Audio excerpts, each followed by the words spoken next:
大家好，我是 Younger。你有没有想过，在新加坡这片寸土寸金的国土上，居然还藏着一块外国领地？是的，今天我们要讲的是新加坡政府最近完成的一次非常罕见的换地操作。换谁的地？马来西亚柔佛王室的地。换在哪里？新加坡植物园旁边的黄金地段。关键是，新加坡政府用 8.5 公顷的国有土地换回13公顷柔佛王室的私人土地，听起来好像很赚。等等，这背后的故事比你想的要复杂得多。先看一下这块13公顷的土地，它的位置非常敏感，就贴着新加坡植物园，这个联合国教科文组织认定的世界遗产，但它的产权却不是属于新加坡政府，而是从19世纪一直掌握在柔佛王室手上。没错，新加坡境内真有一块马来西亚王室的永久地契地，这种飞地本身就足够魔幻了吧？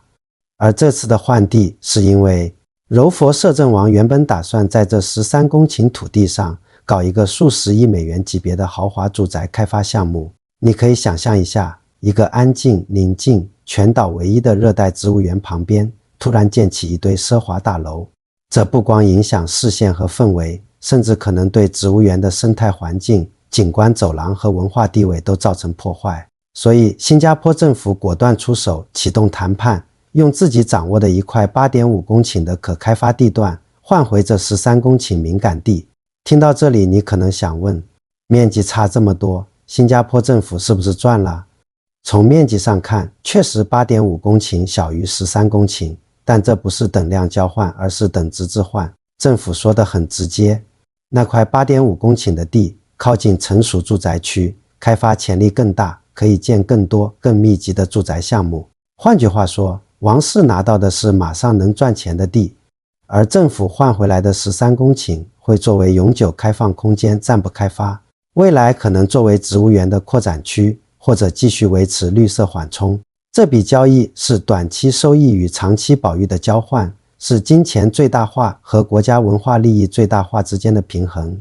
而13公顷这块地之所以更敏感，还有一个原因，那里有一座老建筑叫伍德努克王宫 Istana Woodnook， 这是柔佛王室在19世纪末修建的一座宫殿，历史悠久，极具象征意义。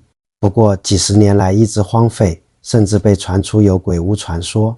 2021年有消息说王室想在那一带开发豪宅，那时候环保组织和文化保护人士就已经提出强烈反对。这次换地可以说是政府温和收回这片文化敏感区的一种做法，避免正面冲突，同时也保护了国家形象。那块政府让出的 8.5 公顷地又有什么来头？它位于西侧，靠近成熟的住宅带，基础设施齐全，交通方便。有分析认为，如果开发成低层公寓或有地住宅，市场价值可能高达36亿至38亿美元。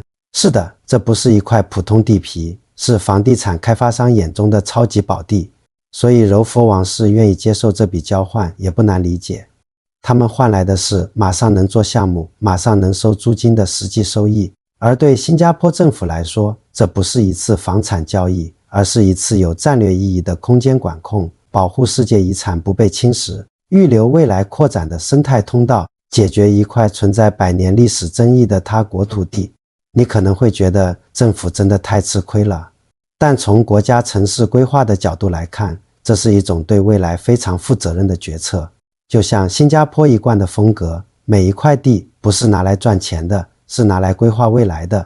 所以这场13公顷换 8.5 公顷的换地，本质上是一场低调而高水平的国家战略调度。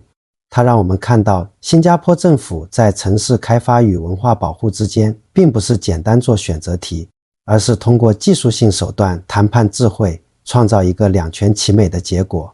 你怎么看？你觉得这场换地，新加坡政府到底是亏了还是赢得更大？欢迎在评论区告诉我你的看法，也别忘了点赞分享。